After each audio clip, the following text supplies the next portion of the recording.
As a student अगर आप Germany आ गए हैं तो आपका जो पर मंथ खर्चा है वो 3 से 4 मेन चीज़ों के ऊपर डिपेंड कर रहा होता है।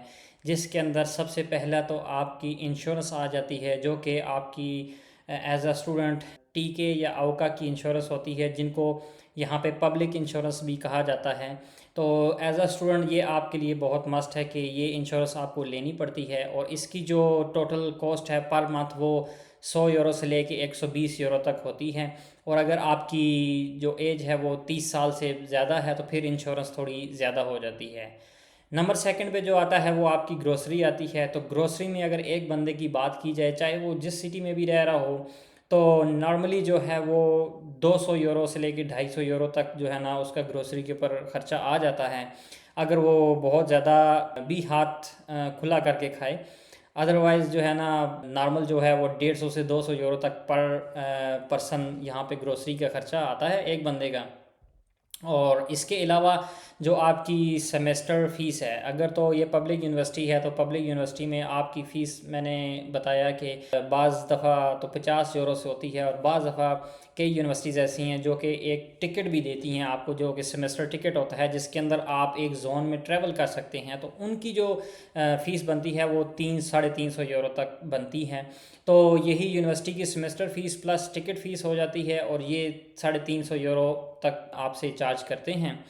देन जो चौथे नंबर पे आता है वो आपका आता है रेंट।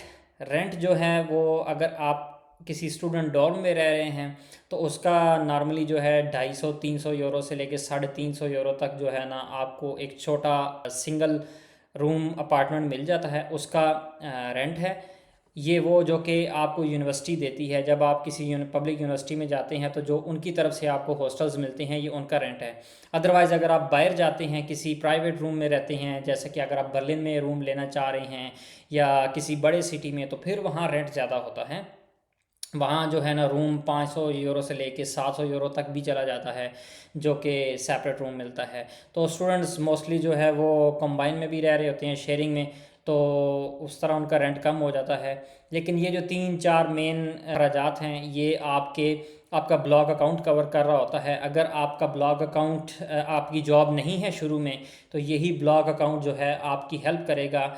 इसीलिए जर्मन गवर्नमेंट ने ये अमाउंट सेट की है 1000 यूरो की, 900 यूरो से लेके 1000 यूरो की। इसके अंदर आपके ये अखराजात पूरे हो जाते हैं। और अगर आपकी स्टूडेंट जॉब लग जाती है तो स्टूडेंट जॉब में भी नॉर्मल जो अर्निंग आती है वो 1000 से लेके 1500 यूरो तक आती है, और उसमें फिर टैक्स काट के आपको 1200-1300 यूरो मिल जाते हैं। तो ये डिपेंड करता है कि आपको स्टूडेंट जॉब कहाँ पे मिली है और उसका पर आवर रेट क्या है। बट ये जो नॉर्मल लेबर रेट है मैं उसकी बात कर रहा हूँ, जो कि 12.5 यूरो से लेके 13-14 यूरो तक भी जाता है, जो नॉर्मल रेट है यहाँ पे। उसकी बेस पे स्टूडेंट्स अर्न करते हैं यहाँ पे। इसके अलावा ये है कि आप एज अ स्टूडेंट काम कर रहे होते हैं तो आपको 20 आवर्स ही अलाउ होते हैं काम करने के। तो उसमें जो आपकी सैलरी बनती है, जैसे मैंने बताया, वो इतनी ही बनेगी कि जिसमें आपके अखराजात आसानी से यहाँ पे कवर हो जाएंगे। बट अगर आपके पास जॉब नहीं है तो आपका ब्लॉग अकाउंट ही आपकी हेल्प करेगा।